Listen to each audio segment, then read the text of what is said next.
এখন গাঁৱত এজন মূৰ্তি বনোৱা মানুহ আছিল।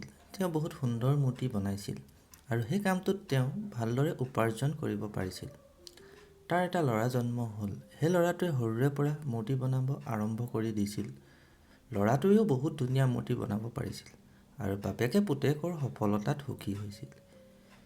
কিন্তু প্ৰত্যেকবাৰতে পুতেকে মূৰ্তিবিলাকত বাপেকে ক'ৰবাত নহয় ক'ৰবাত আঁঠুৱা উলিয়াইছিল।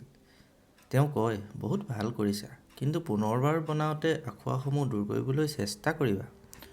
পুতেকেও কোনো আপত্তি নাথাকি সি নিজৰ বাপেকৰ উপদেশ মানি নিজৰ মূৰ্তিসমূহ আৰু ইম্প্ৰুভ কৰি গ'ল।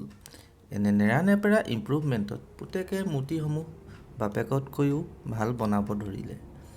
আৰু এনেকুৱা সময়ো আহিল, মানুহে পুতেকৰ মূৰ্তিসমূহক বহুত পইচা দি কিনিবলৈ ধৰিলে।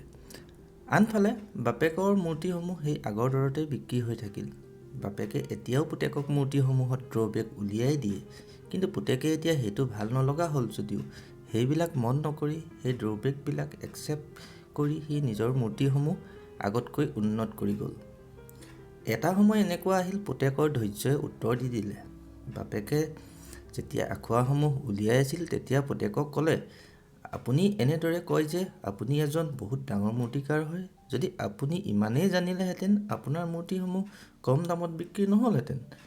মোৰ এনে লাগে যে মই আপোনাৰ পৰা উপদেশ ল'বলৈ প্ৰয়োজন আছে। মোৰ মূৰ্তিসমূহ পাৰফেক্ট। বাপেকে পুতেকৰ এনে কথা শুনি পুতেকক উপদেশ দিয়া আৰু মূৰ্তিসমূহত আঁঠুৱা উলিওৱা বন্ধ কৰি দিলে। কিছুদিন ল'ৰাটো সুখেই আছিল।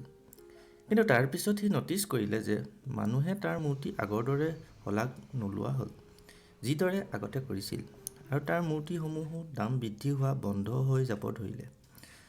পুতেকে একো ধৰিব নোৱাৰি বাপেকৰ ওচৰ গৈ তাৰ সমস্যাটোৰ বিষয়ে জনালে। বাপেকে পুতেকক সম্পূৰ্ণ কথাবিলাক এনেদৰে শুনিলে যে তেওঁ আগৰ পৰাই জানিছিল যে পুতেকৰ এনেকুৱা এটা অৱস্থা হ'ব। পুতেকেও বাপেকৰ এনে আচৰণ ন'টিচ কৰিলে আৰু সি সুধিলে, কি আপুনি জানিছিল মোৰ এনেকুৱা হ'ব বুলি? বাপেকে ক'লে, হয় জানিছিলোঁ। যিহেতু আজিৰ পৰা বহু বছৰ আগতে ময়ো এই পৰিস্থিতিয়ে পাৰ হৈ গৈছোঁ। পুতেকে প্ৰশ্ন কৰিলে, কিয় আপুনি মোক নুবুজালে? বাপেকে উত্তৰ দিলে, কিয়নো তুমি বুজিব বিচৰা নাছিলা। মই জানো তোমাৰ দৰে মই মূৰ্তি বনাব নোৱাৰি। এইটোও হ'ব পাৰে মই দিয়া পৰামৰ্শসমূহ অশুদ্ধ।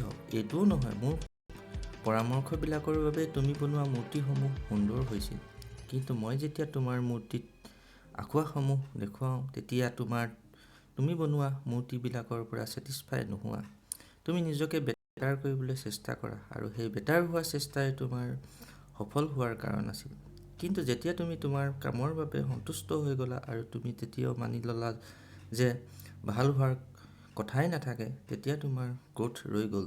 মানুহে তোমাৰ পৰা সদায় বেটাৰ আশা কৰে আৰু এইটোৱে কাৰণ এতিয়া তোমাৰ মূৰ্তিবোৰ তোমাৰ প্ৰশংসা নলয়। সেইবাবে তুমি এতিয়া পইচাও বেছি নোপোৱা। পুতেকে বহু সময় একো নকৈ অৱশেষত সি প্ৰশ্ন কৰিলে, মই এতিয়া কি কৰিব লাগিব? বাপেকে উত্তৰ দিলে, আনছেটিছফাই হোৱা শিকি লোৱা। মানি ল'বা তোমাৰ আৰু ইম্প্ৰুভ হ'ব বাকী আছে।